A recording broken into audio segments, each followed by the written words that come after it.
আমি এতিম হয়ে কাঁদি না কেন তোমরা বলতে পারো। এতিম হয়ে কাঁদি না কেন তোমরা বলতে পারো।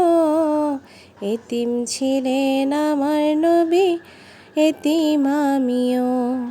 আমি এতিম হয়ে কাঁদি না কেন তোমরা বলতে পারো। এতিম হয়ে কাঁদি না কেন তোমরা বলতে পারো। এতিম ছিলেন আমার নবী, এতিম আমিও। আসলে আমি এতিম না, আমার বাবা মা দুজনই আছেন আলহামদুলিল্লাহ। তাদেরকে নেক হায়াত দান করুন আল্লাহ। আমি সব সময় তাদের জন্য দোয়া করি, আমার বাবা মায়ের জন্য। রাব্বির হামহুমা কামা রাব্বাইনি সাগিরা। আপনারা সবাই দোয়া করবেন নিজের বাবা মায়ের জন্য, এই দোয়া পড়ে সব সময় দোয়া করবেন।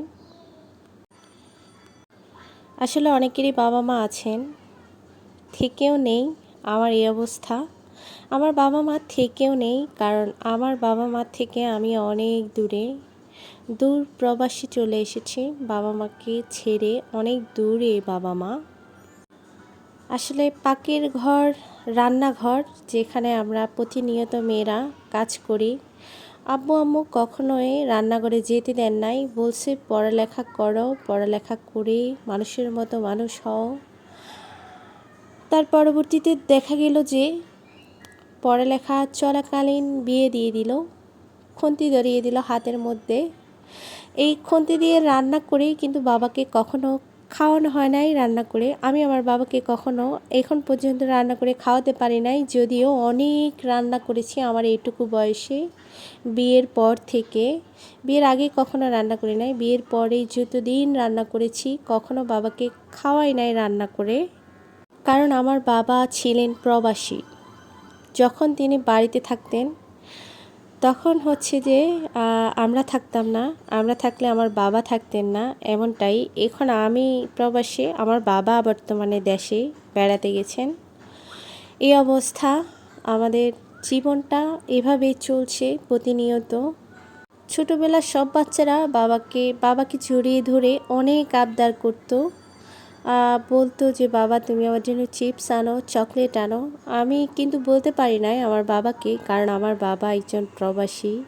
আসলে যাদের বাবা প্রবাসী তারাই একমাত্র বুঝেন এই কষ্টটা। সেম কষ্ট হচ্ছে যার হাজব্যান্ড দেশের বাইরে থাকে, সেম তাদেরও সেম কষ্ট প্রায়। আসলে এখন আমাদের যে বয়সটা, এই বয়সে হচ্ছে যে বাবা মাকে খুব কাছে রাখতে মন চায়, এবং কি বাবা মায়ের কোলে মাথা রেখে অনেকক্ষণ হাসি ঠাট্টা মশকরা এবং কি মজা করতে খুব মন চায়। বিকেলের নাস্তার সময় হলে বাবা মার সাথে গল্প করতে করতে নাস্তা করতে খুব ভালো লাগতো। আসলে বাবা মাকে মিস করি, কখনো কখনো মাঝে মাঝে মিস করি, কখনো কখনো ব্যস্ততার জন্য মিস করাটা আর হয় না। আজকে রান্না করছি হচ্ছে তেহারি, চিনি গুঁড়া চালের তেহারি রান্না করছি মুরগির মাংস দিয়ে। আমি মুরগির মাংসটা হচ্ছে সাদা মুরগির মাংস নিয়েছি, একটু ভাজা করেছি প্রথমে।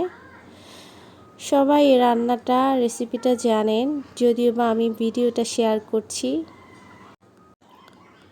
আসলে আমরা মেয়েরা বিয়ের পর মা বাবা হচ্ছে পর হয়ে যায়, তারা যদিও বা অনেক আপন। শ্বশুর শাশুড়ি আপন হয়ে যায়, তারা যদিও বা হঠাৎ করে তাদেরকে আপন করে নিতে হয়, যদিও তারা পর। এটাই হচ্ছে আমাদের নিয়তি, এটাই মেয়েদের সংসার বলেন, এটাই মেয়েদের সংসার। আমার মুরগির মাংসের তেহারিটা রেডি হয়ে গেছে, একদম ঝুরঝুরে। তবে পরিমাণ মতো পানি দিলে ঝুরঝুরে হয়, কখনো কখনো পানি বেশি হয়ে গেলে একটু সমস্যা হয়, নরম হয়ে যায়। আমার কাছে নরম তেহারিটা ভালো লাগে না। তেহারি বলেন, বিরিয়ানি বলেন, নরম ভালো লাগে না, এরকম ঝুরঝুরে ভালো লাগে। যারা ভিডিওটা দেখছেন লাইক কমেন্ট শেয়ার এবং কি সাবস্ক্রাইব করে পাশে থাকুন। আল্লাহ হাফেজ।